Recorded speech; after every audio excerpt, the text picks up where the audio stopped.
सभी भारतवासियों को जय भारत, लाल सलाम। आज विश्व के महान विचारक तथा क्रांतिकारी कार्ल मार्क्स के स्मरण दिवस के अवसर पर मैं उनके विचारों को नमन करता हूं। कार्ल मार्क्स इनके 138वें स्मृति दिवस के अवसर पर मैं भारतीय कम्युनिस्ट पार्टी यूनाइटेड और सभी जन संगठन की ओर से कार्ल मार्क्स को नमन करता हूं और उनके विचारों की जो आवश्यकता है विश्व को और पूरे भारत को, उस विचारों के ऊपर जिन मुद्दों को मैं ज़रूरी समझता हूँ भारत के लिए और पूरे विश्व के लिए, कार्ल मार्क्स की जो विचारधारा है, जो समाजवादी साम्यवादी विचारधारा है, उसके ऊपर आज हम चर्चा करेंगे। कार्ल मार्क्स के बारे में हमारे भारत में जो आलोचनाकार है वो कहते हैं कि भारत में मार्क्स के विचारों को कोई स्थान नहीं है। विश्व में भी कुछ विचारक और अभ्यासक भी कहते हैं कि मार्क्स के जो सिद्धांत थे, जो सिद्धांत मार्क्स के हैं, वे मार्क्स के सिद्धांत भारत में और पूरे विश्व में खत्म हो चुके हैं। उन सिद्धांतों का विश्व और भारत में कोई ऐसा काम नहीं रहा, ऐसा भी कुछ विचारकों का कहना है। बल्कि वो दिल से ऐसी जो बातें करते हैं, उन बातों को, उनके सिद्धांतों को कोई भी एविडेंस, पुख्ता सबूत हमें दिखाई नहीं देते हैं। मार्क्स के जो सिद्धांत है, वर्ग संघर्ष का सिद्धांत, अतिरिक्त मूल्य सिद्धांत, धर्म का सिद्धांत, कम्युनिस्ट मैनिफेस्टो, इन मूलभूत सिद्धांतों के ऊपर अगर हम चर्चा करते हैं तो भारत के लिए मार्क्स के विचार भारतीय विचारकों के, प्रोग्रेसिव जो विचारक है, उन प्रोग्रेसिव विचारकों को सपोर्टेड कार्ल मार्क्स के विचार है। विश्व में मार्क्स का जो वर्ग संघर्ष का सिद्धांत रहा है, वर्ग संघर्ष के सिद्धांत में मार्क्स दो वर्गों की चर्चा करते हैं। एक जो वर्ग है वो पूंजीवादी वर्ग है, पूंजीपति है, जिनके पास ढेर सारी पूंजी इकट्ठा हुई है और भौतिक सुख और सुविधा उन पूंजीपति लोगों के पास है। जो दूसरा वर्ग गरीब, निर्धन, मजदूर वर्ग है, उनके पास पूंजी नहीं है। जीने के लिए जो महत्वपूर्ण और अत्यावश्यक साधन भी उपलब्ध नहीं है। उन वर्गों को निर्धन वर्ग, मजदूर वर्ग ऐसा कार्ल मार्क्स ने कहा है।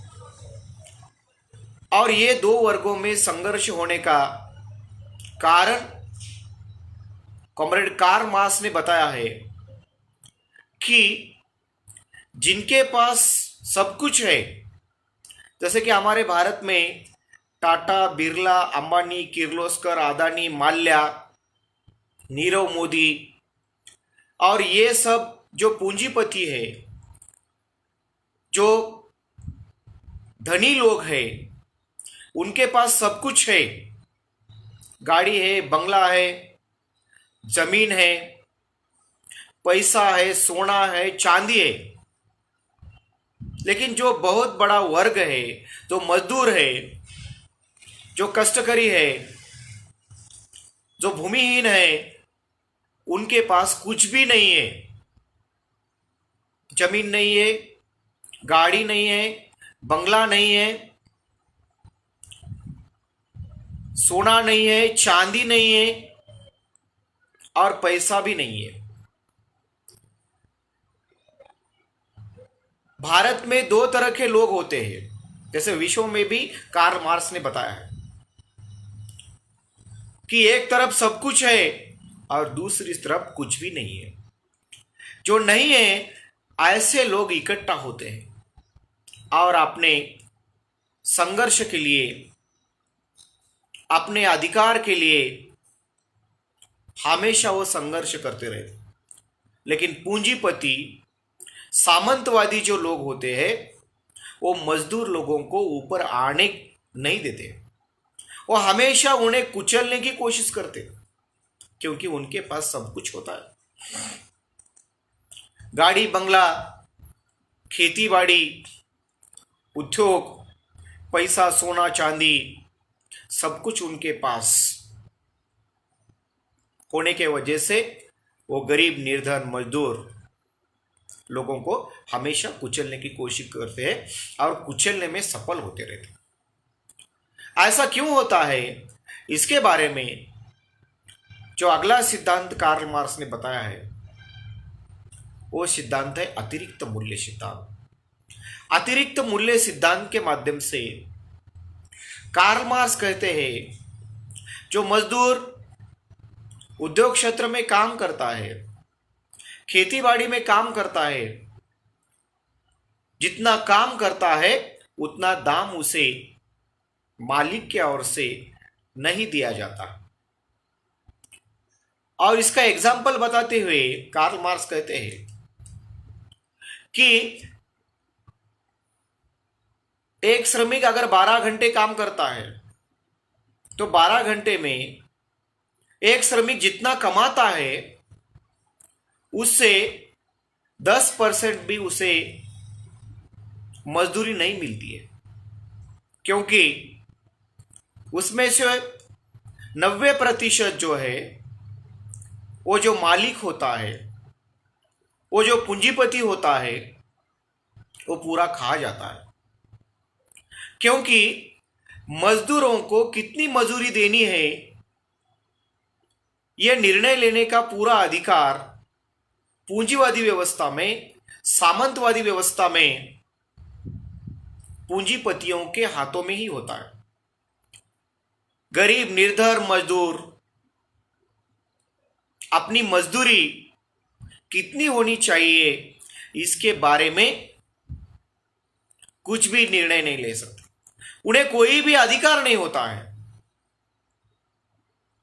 और ये सब पूंजीवादी व्यवस्था में जो मालिक होता है वो मुनाफाखोर होता है। पूंजीवादी व्यवस्था में मजदूरों का शोषण करके, जो गरीब निर्धन मजदूर होते हैं उनका शोषण करके और उनके शोषण के ऊपर जो कमाई होती है मालिक की, पूंजीपतियों की, वही उनका मुनाफा होता है। इसलिए कार्ल मार्क्स ने इसे कहा है अतिरिक्त मूल्य, सरप्लस वैल्यू, और इससे पूंजीवाद को बढ़ावा मिलता है। पूरे विश्व भर में एक तरफ है शोषक और दूसरी तरफ है शोषित। यही दो वर्ग पूरे विश्व भर में, हमारे भारत में भी शोषक और शोषित। शोषक भारतीय जनता पार्टी और संघ की सरकार कर रही है, उनके पास सब कुछ है। किसान आंदोलन कुचलने के लिए कानून व्यवस्था और जो पूंजीवादी संसाधन है उसका पूरा इस्तेमाल भारतीय जनता पार्टी की सरकार कर रही है। कोरोना लॉकडाउन के कालखंड में भी क्या हुआ है, लाखों मजदूरों को बड़े बड़े शहरों से अपने घर वापस आना पड़ा है, क्योंकि जब महामारी आई है भारत में और पूरे विश्व भर में, महामारी के समय मजदूरों के सबसे ज्यादा हाल हो चुके। कार्ल मार्क्स कहते हैं कि अगर मजदूर सुरक्षित नहीं है तो उसी वक्त उस देश में क्रांति होनी चाहिए। मजदूरों को संगठित होकर पूंजीपतियों के खिलाफ एक बड़ा संघर्ष का नारा देकर उनके खिलाफ लोकतांत्रिक ढंग से हमें क्रांति करनी जरूरी है, ऐसा कार्ल मार्क्स कहते हैं। भारत में और पूरे विश्व भर में अगर हम जिस तरीके से संपत्ति का वितरण हो चुका है, जो पूंजीपतियों के हाथों में सभी संपत्ति इकट्ठा हो चुकी है और उसका डिस्ट्रीब्यूशन करना है, तो हमें कार्ल मार्क्स के विचारों के ऊपर चलना चाहिए। मार्क्स कहते हैं कि विश्व के सभी मजदूर एक हो जाओ, तुम्हारा विजय निश्चित है। तुम एक दिन विजयी होने वाले हो, एक दिन तुम कामयाब होने वाले हो। लेकिन आज जिस तरीके से भारत में किसान आंदोलन चल रहे हैं, उस किसान आंदोलन को हमारे भारत से कितना सपोर्ट मिल रहा है, किन किन लोगों का समर्थन मिल रहा है, जिनके ऊपर अन्याय हुआ है। पंजाब के जो हमारे किसान हैं, महाराष्ट्र के हमारे जो किसान हैं, इसके अलावा ज्यादा से ज्यादा किसान, मजदूर और भारतीय जनता को दिल्ली में जाकर समर्थन करना चाहिए। लेकिन समर्थन करने के लिए कितने लोग हैं? भारत की जितनी आबादी है, उस आबादी के 10% भी लोग वहां पे किसान आंदोलन में शामिल नहीं है। इसलिए कार्ल मार्क्स कहते हैं कि विश्व के मजदूरों एक हो जाओ, तुम्हारी कामयाबी तय है। लेकिन हमारे मजदूर की एकजुट और उनका संगठन नहीं बन पा रहा। दूसरी तरफ कार्ल मार्क्स के ऊपर आलोचक कहते हैं कि मार्क्स भारत में जाति व्यवस्था के ऊपर कुछ नहीं कह पाते, उन्होंने कुछ लिखा नहीं है। मार्क्स का धर्म के ऊपर जो सिद्धांत है, ऑन रिलीजन नाम का कार्ल मार्क्स की किताब है, उस किताबों में मार्क्स कहते हैं कि धर्म एक अफीम की गोली है, अफीम जैसा है। अफीम एक नशीली पदार्थ होता है, जिससे जब कोई व्यक्ति अफीम लेता है, कि दारू है, ड्रग्स है, गांजा है, अफीम अगर लेता है तो वह व्यक्ति उसी नशा में डूब जाता है। वह खुद डूब जाता है, उसका घर डूब जाता है, उसका परिवार डूब जाता है और समाज को भी वो डूब ले मरता है। वैसे ही धर्म एक ऐसी चीज है जो उस व्यक्ति को, उसके परिवार को और समाज को भी एक नशा पैदा करती है। अब भारत में देखो कि भारत की जाति व्यवस्था किसके ऊपर निर्भर करती है। अगर इसका हम अध्ययन करते हैं तो हमें एक बात समझ में आती है कि भारत की जाति व्यवस्था धर्म व्यवस्था के ऊपर निर्भर करती है। जब हमारे कोई भी सरकारी दस्तावेज को हम देखते हैं तो सभी सरकारी दस्तावेज के ऊपर लिखा है जात डैश डैश डैश और धर्म डैश डैश डैश। पहले धर्म लिखा है फिर जात लिखी है। धर्म के आगे जात है, जात के आगे पोट जात है। इसका मतलब भारत में जो जाति व्यवस्था है वह व्यवस्था धर्म व्यवस्था के ऊपर निर्भर है। और पूरे विश्व में विश्व का अध्ययन करते हुए, विश्व के धर्म व्यवस्था का अध्ययन करते हुए कॉमरेड कार्ल मार्क्स कहते हैं कि अगर विश्व में से जात पात धर्म वंश पंथ ऐसा कोई भी भेदभाव छुआछूत ये सभी बातों को खत्म करने के लिए धर्म व्यवस्था की चिकित्सा करना जरूरी है। धर्म की चिकित्सा करना जरूरी है।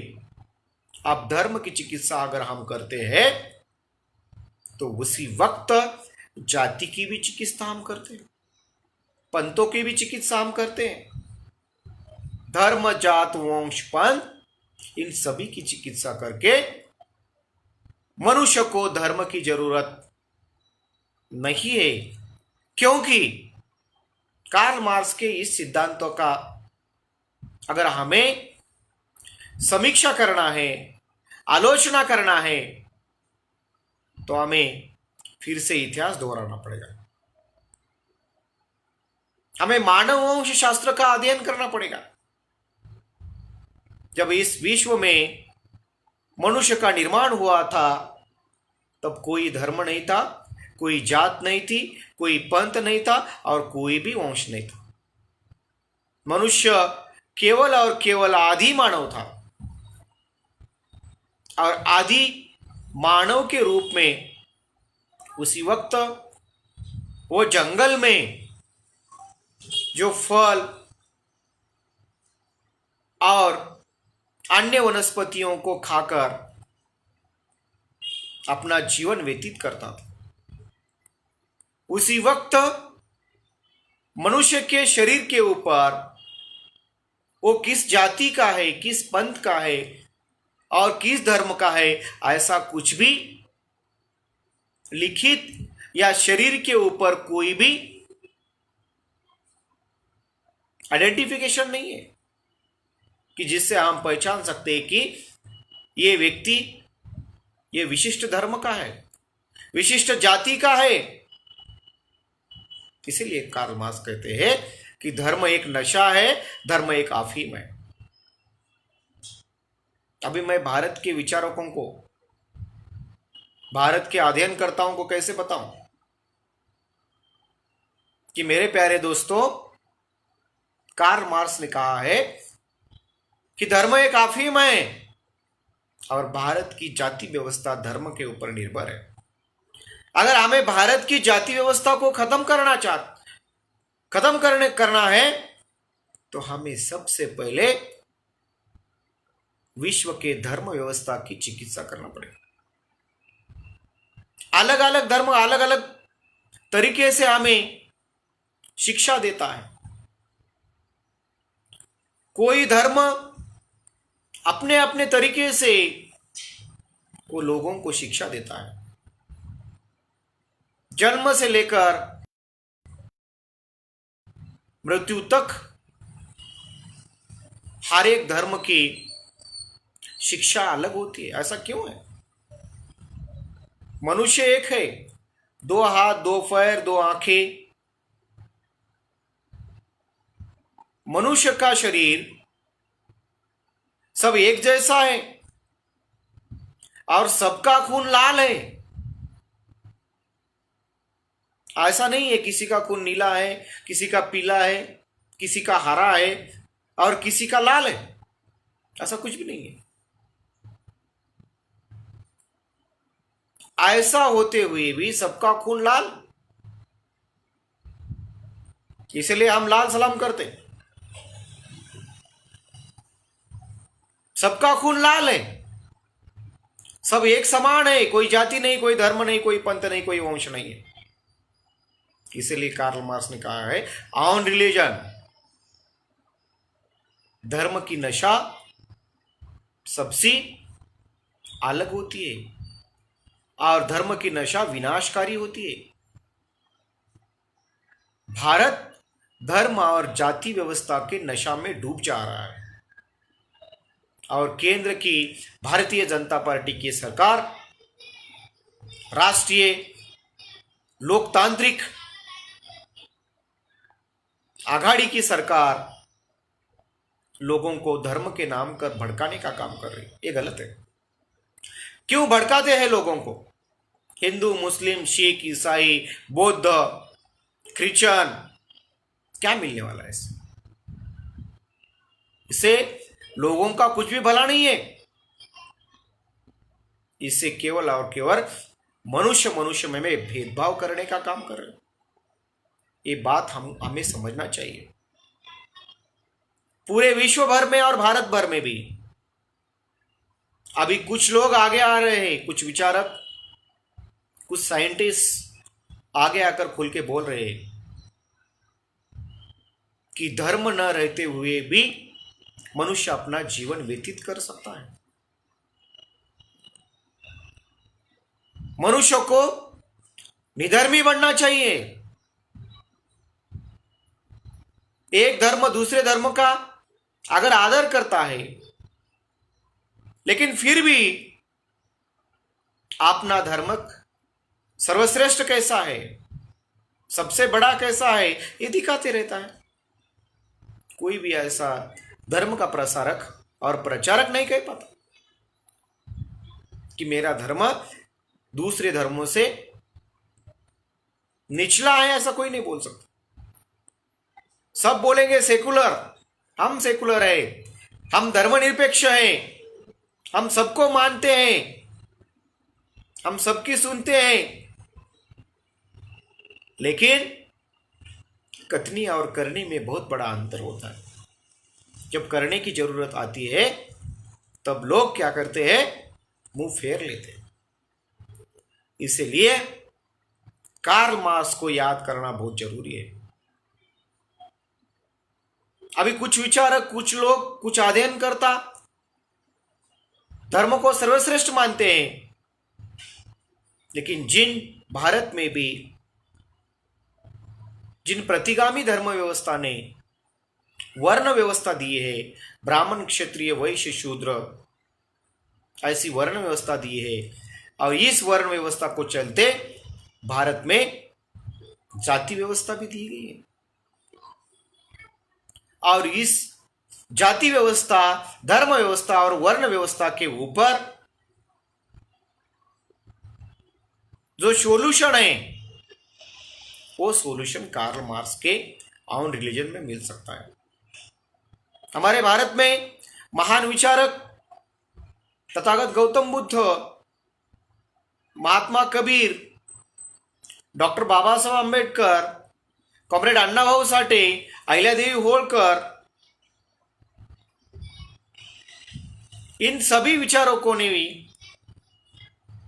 जात धर्म के ऊपर अपने विचार प्रकट किए हैं। डॉक्टर बाबा साहेब आंबेडकर जी ने भी एनिहिलेशन ऑफ कास्ट के माध्यम से भारत की जाति व्यवस्था को खत्म करने का सॉल्यूशन दिया है। छुआछूत के खिलाफ डॉक्टर बाबा साहेब आंबेडकर ने मानव मुक्ति की एक लड़ाई भी भारत में लड़ी है। फिर भी 75 साल के बाद भी हमारे भारत में जाति व्यवस्था जैसी की वैसी है, धर्म व्यवस्था जैसे की वैसी है और बढ़ती जा रही है। इसलिए कार्ल मार्क्स के विचार और उन विचारों का प्रचार और प्रसार करने की आज के काल में जरूरत है।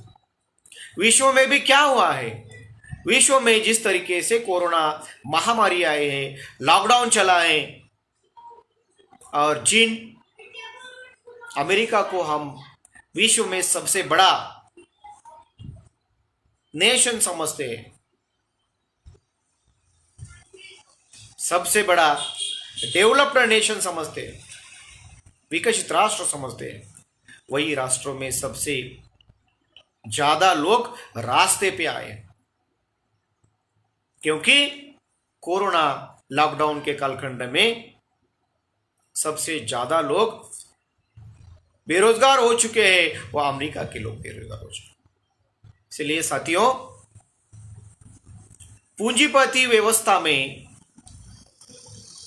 जब महामारी आती है, जब कोई तेजी मंदी ऐसे अंतर्गत जो संकट आते हैं, उस समय पूंजीवादी व्यवस्था में अर्थव्यवस्था टिक नहीं पाती। इसलिए कार्ल मार्क्स कहते हैं, पूंजीवाद के विकास में भी पूंजीवाद का विनाश तय है। देखो, मार्क्स का सिद्धांत, जैसे जैसे पूंजीवाद का विकास होता जाता है, वैसे वैसे पूंजीवाद का विनाश भी तय है, क्योंकि पूंजीवाद अपनी खुद की कब्र खुद ही निर्माण करता है, खुद की कब्र खुद खोदता है। इसलिए कार्ल मार्क्स के विचारों को याद करना बहुत जरूरी है। कार्ल मार्क्स के विचार और उनके सिद्धांतों का प्रचार करना बहुत जरूरी है। मैं भारत के सभी कम्युनिस्ट पक्ष, समाजवादी, साम्यवादी विचारों को अध्ययन करता हूं को यह कहना चाहता हूं कि विश्व को अभी कार्ल मार्क्स के विचारों की जरूरत है, क्योंकि विश्व में जैसे जैसे हमारे भारत से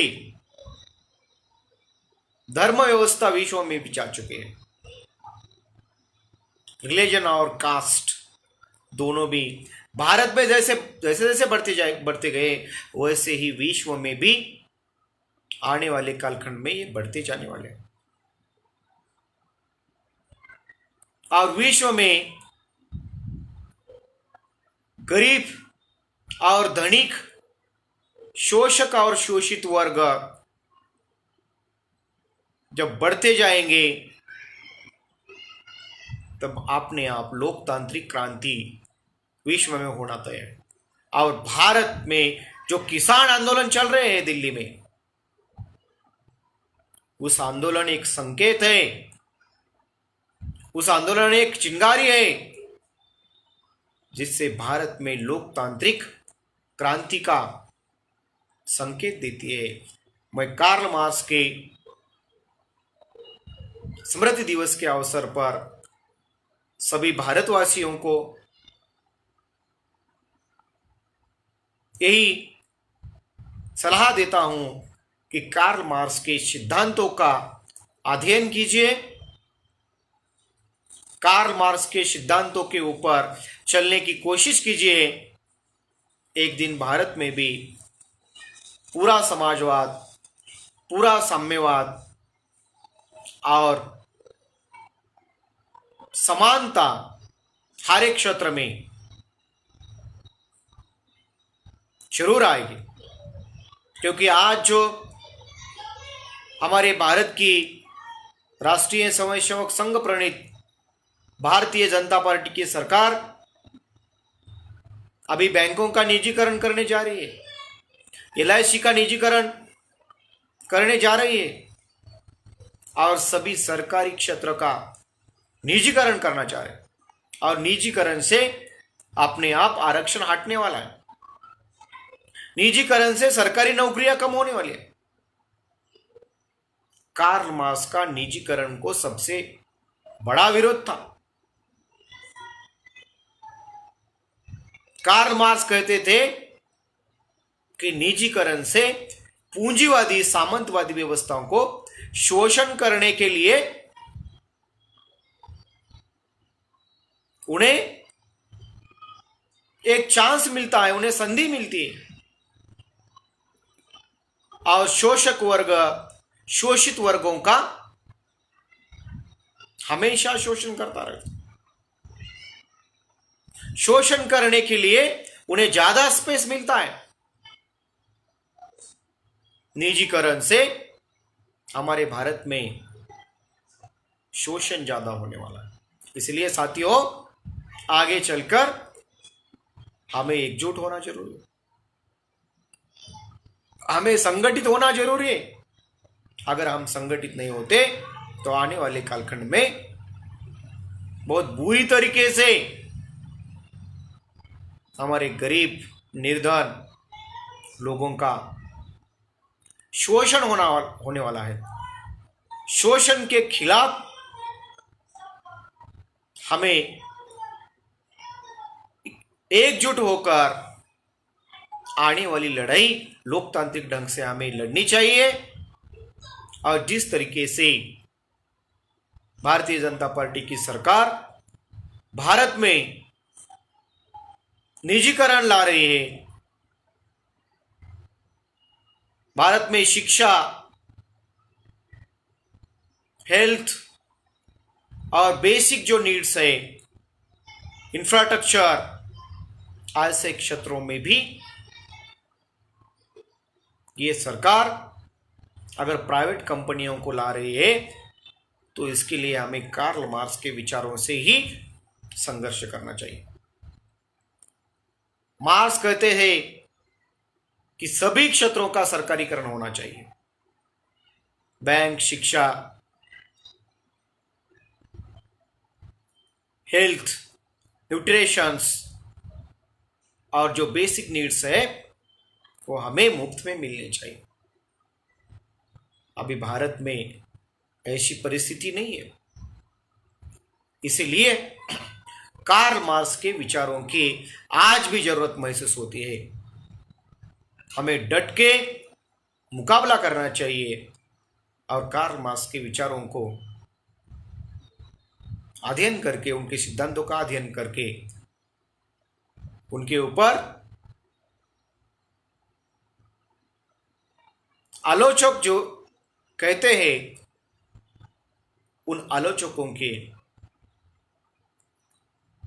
जो विचार है उसके ऊपर भी हमें सोचना चाहिए और आने वाले कालखंड में लोकतांत्रिक ढंग से भारत में क्रांति के लिए हमें तैयार होना चाहिए। इतना ही मैं कार्ल मार्क्स के स्मृति दिन के उपलक्ष्य में कहता हूँ। सभी भारतवासियों को फिर से एक बार जय भारत,